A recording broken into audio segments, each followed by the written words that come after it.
SSC GD के physical के बारे में बताऊंगी, क्योंकि उसका एग्जाम हो चुका है, नंबर सबको पता चल चुके हैं किसके कितने नंबर है। सब मुझसे पूछ रहे थे, स्पेशली गर्ल्स पूछ रही थी कि मैम गर्ल्स के कितने नंबर होने चाहिए कि उनको फिजिकल की तैयारी शुरू कर देनी चाहिए। अगर फिजिकल की तैयारी शुरू कर रहे हैं तो कैसे फिजिकल की तैयारी करें कि 8.5 मिनट में 1600 मीटर रनिंग कर सके। यही सब बताऊंगी कि कैसे 1600 मीटर रनिंग 8.5 मिनट में की जा सकती है। मैंने भी की है, और मैं बल्कि उससे पहले ही रनिंग 8.5 मिनट से पहले ही रनिंग कंप्लीट कर लिया करती थी, क्योंकि मेरा फिजिकल मच बेटर था। जो मेरे साथ की लड़कियां थी मैं उनके बारे में बताऊंगी कि उनको क्या समस्या हुई थी। कि वो कुछ लड़कियां, जैसे मैं एसएससी जीडी की ही रनिंग मैंने जब की थी, फिजिकल मेरा हुआ था, तब मेरे साथ 50 का बैच बना था। तो वही सब मैं बताऊंगी कितनी लड़कियों ने क्लियर किया, कितनी ने नहीं। तो आप चिंता मत करना कि किसी ने नहीं किया किसी ने किया, तो इस चीज की टेंशन मत लेना। बस आप अपने ऊपर विश्वास रखना कि आप रनिंग। आज हम बात करने वाले हैं उत्तर प्रदेश पुलिस कांस्टेबल की बेस्ट बुक के बारे में, जो कि चक्षु पब्लिकेशन की है। देखिए, भर्ती 2022 आपको पता है कि भर्ती होने वाले हैं और 5 सोल्ड पेपर आपको इसमें देखने को मिलने वाले हैं। बिल्कुल उसी पैटर्न पे आधारित होगी और बेस्ट बुक है। इसको परचेस करना आपको जरूरी है। देखिए, इसमें सब कुछ इसमें डिटेल से दिया हुआ है। अगर आप इससे तैयारी करते हैं तो आपको बहुत बेनिफिट होने वाला है। इसके साथ साथ चक्षु पब्लिकेशन के प्रैक्टिस सेट भी आते हैं, जिससे तैयारी करके आप अपनी तैयारी को और बेहतर बना सकते हैं। तो मैं बता दूं कि कितने नंबर वाली लड़कियां रनिंग स्टार्ट कर सकती हैं, लड़कियों की हाइट क्या होगी, लड़कियों के लिए कितनी रनिंग है। पहले हम नंबर पे ले लेते हैं, क्योंकि हमारा एग्जाम हो चुका है। तो मैं समझती हूँ जिन लड़कियों के 50 नंबर है उन्हें रनिंग स्टार्ट कर देनी चाहिए। कुछ नहीं कह सकते मेरिट कितनी है, कहाँ है, क्या नहीं। जो अदर, मैं किसी की बुराई नहीं करूंगी, किसी का नाम लेकर नहीं बोलूंगी। जो अदर चैनल बता रहे हैं कि मेरिट इस बार इतनी जाएगी, गर्ल्स की इतनी जाएगी, ये हो सकता है वो हो सकता है, ऐसा कुछ नहीं है। सब अपनी अपनी राय दे रहे हैं। कुछ भी कह सकते हैं कि झूठ बोल रहे हैं, राय दे रहे हैं, कुछ भी। मैं मेरिट पर कोई राय नहीं दूंगी, क्योंकि मैं नहीं जानती कितनी मेरिट जाएगी। क्योंकि जो मेरिट जाएगी वो नॉर्मलाइजेशन के बाद पता चलेगी कि इसके कितने नंबर हैं, किसके बड़े, किसके नहीं, किसके हाँ, किसके नहीं। ठीक है। तो जब नॉर्मलाइजेशन होगा तो नॉर्मलाइजेशन का मेरिट पर बहुत बड़ा फर्क पड़ता है, बहुत ज्यादा फर्क पड़ता है। नॉर्मलाइजेशन में जिसके नंबर कम है उसके बढ़ते भी हैं, और जिसके ज्यादा है उसके घटते भी हैं। हो सकता है, कुछ भी हो सकता है नॉर्मलाइजेशन में। क्योंकि मेरी शिफ्ट, मुझे लग रहा है, हर किसी को अपनी शिफ्ट भारी लगती है। मेरी शिफ्ट मेरे हिसाब से भारी थी, तो मुझे लग रहा है कि मेरे नंबर बढ़ेंगे। लेकिन दूसरे को लग रहा है कि मेरी शिफ्ट भारी थी, मेरे नंबर बढ़ेंगे। तो हम नहीं जानते, वो तो बोर्ड डिसाइड करेगा किसकी शिफ्ट भारी थी किसकी नहीं, क्योंकि उनके पास सारे पेपर होंगे जिसको वो सेट करके देखेंगे कि किसकी शिफ्ट भारी है।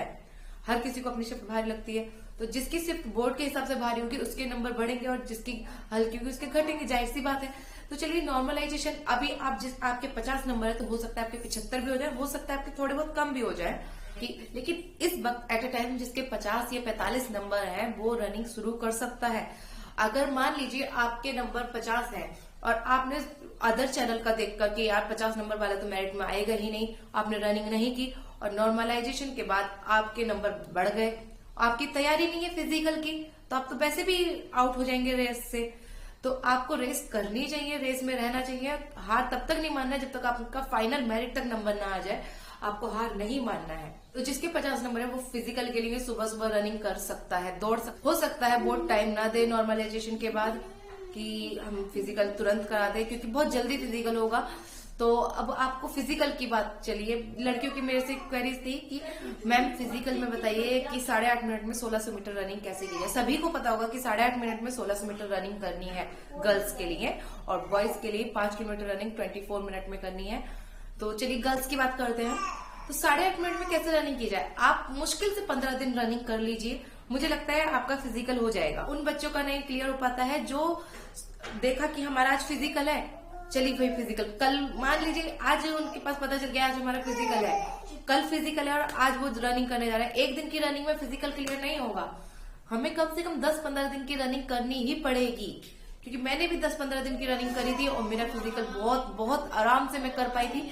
चलिए मैं अपनी बात बताती हूँ। जब मेरा एसएससी जीडी का फिजिकल हुआ था तो मेरा 50 लड़कियों का बैच बना था। तो 50 लड़कियों के बैच में मैं एक मतलब रो लगा के कर दी थी। जो हमारा वे था, जिस वे पे हमें रनिंग करना था, उस वे पर 3 रो बनाई थी गर्ल्स की। तो 3rd रो में मैं थी, पीछे सबसे पीछे मैं थी, मतलब हमारी लाइन सबसे पीछे थी और 50 लड़कियों की ग्रुप था और उसको दौड़ाया था।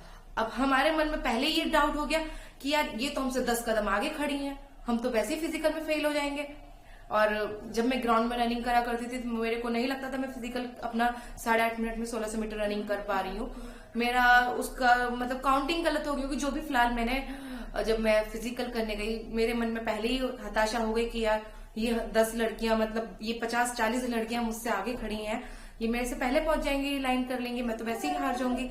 लेकिन नहीं, मुझे लगता है पीछे जो लाइन में लगा उसके लिए ज्यादा अच्छा रहा, क्योंकि आगे वाली लाइन को लड़कियां गिरा देती हैं और देखती भी नहीं कौन गिर रही है कौन नहीं, और उसी के ऊपर से बाकी लड़कियां गुजरती चली जाती हैं। हमारे साथ ऐसा हुआ था।